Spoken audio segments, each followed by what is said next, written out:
Hi, I'm Linda Smith and I teach communication studies at Skagit Valley College, and I'm going to be reading to you from a banned book by Sherman Alexie, who is a Washington State writer, and I'll be reading from the Absolutely True Diary of a Part-Time Indian, which won the National Book Award as well as being a banned book.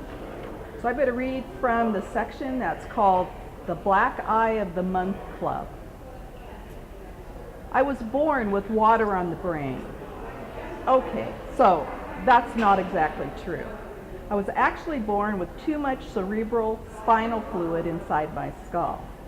But cerebral spinal fluid is just the doctor's fancy way of saying brain grease.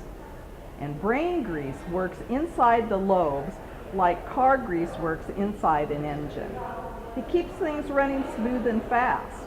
But weirdo me, I was born with too much grease inside my skull, and it got all thick and muddy and disgusting, and it only mucked up the works. My thinking and breathing and living engine slowed down and flooded. My brain was drowning in grease. But that makes the whole thing sound weirdo and funny, like my brain was a giant French fry, so it seems more serious and poetic and accurate to say I was born with water on the brain. Okay, so maybe that's not a very serious way to say it either. Maybe the whole thing is weird and funny. But geez, did my mother and father and big sister and grandma and cousins and aunts and uncles think it was funny when the doctor cut open my little skull and sucked out all that extra water with some tiny vacuum? I was only 6 months old, and I was supposed to croak during the surgery. And even if I somehow survived the mini Hoover, I was supposed to suffer serious brain damage during the procedure and live the rest of my life as a vegetable. Well, I obviously survived the surgery. I wouldn't be writing this if I didn't. But I have all sorts of physical problems that are directly the result of my brain damage. First of all, I ended up having 42 teeth. The typical human has 32, right? But I had 42. 10 more than usual. 10 more than normal. 10 teeth past human. My teeth got so crowded that I could barely close my mouth. I went to Indian Health Service to get some teeth pulled so I could eat normally, not like some slobbering vulture. But the Indian Health Service funded major dental work only once a year, so I had to have all 10 extra teeth pulled in one day. And what's more, our white dentists believed that Indians only felt half as much pain as white people did. So he only gave us half the Novocaine. What a bastard, huh? Indian Health Service also funded eyeglass purchases only once a year and offered one style, those ugly, thick, black plastic ones. My brain damage had left me nearsighted in one eye and farsighted in the other. So my ugly glasses were all lopsided because my eyes were so lopsided. I get headaches because my eyes are like enemies, you know, like they used to be married to each other but now hate each other's guts. And I started wearing glasses when I was 3, so I ran around the res looking like a 3-year-old Indian grandpa. And oh, I was skinny. I turned sideways and disappear. But my hands and feet were huge. My feet were a size 11 in 3rd grade. With my big feet and pencil body, I looked like a capital L walking down the road. And my skull was enormous. Epic. My head was so big that the little Indian skulls orbited around it. Some of the kids called me Orbit, and other kids just called me Globe. The bullies would pick me up, spin me in circles, put their finger down on my skull and say, "I want to go there." So, obviously, I looked goofy on the outside, but it was the inside stuff that was the worst. First of all, I had seizures, at least 2 a week. So I was damaging my brain on a regular basis. But the thing is, I was having those seizures because I already had brain damage.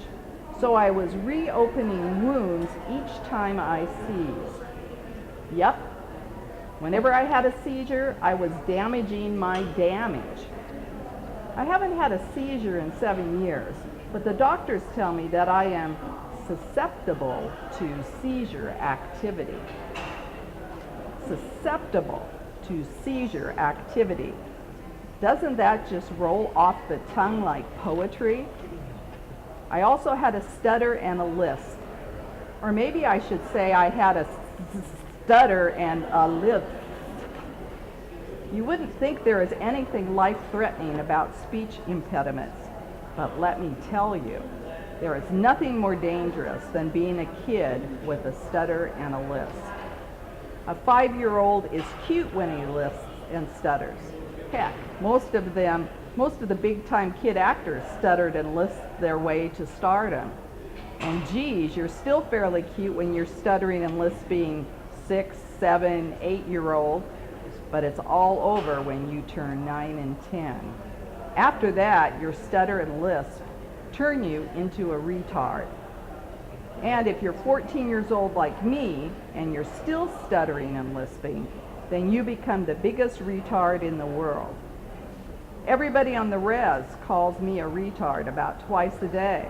They call me a retard when they're pantsing me or stuffing my head in the toilet or just smacking me upside the head. I'm not even writing down this story the way I actually talk, because I'd have to fill it in with stutters and lisps. And then you'd be wondering, why are you reading a story written by such a retard? Do you know what happens to retards on the res? We get beat up, at least once a month. Yep, I belong to the Black Eye of the Month Club. Sure, I want to go outside. Every kid wants to go outside, but it's safer to stay at home. So I mostly hang out alone in my bedroom and read books and draw cartoons. I draw all the time. I draw cartoons of my mother and father, my sister and grandmother, my best friend, Rowdy, and everybody else on the res. I draw because words are too unpredictable. I draw because words are too limited.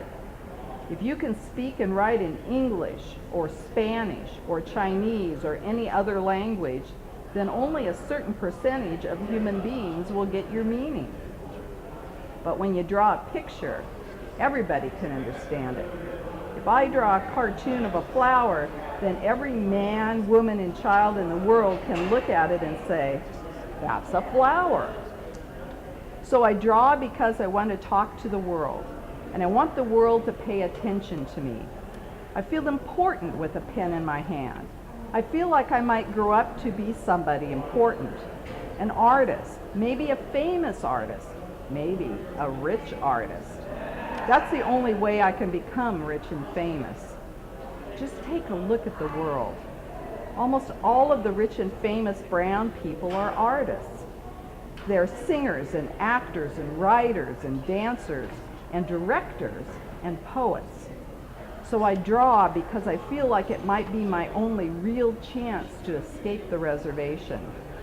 I think the world is a series of broken dams and floods, and my cartoons are tiny little lifeboats.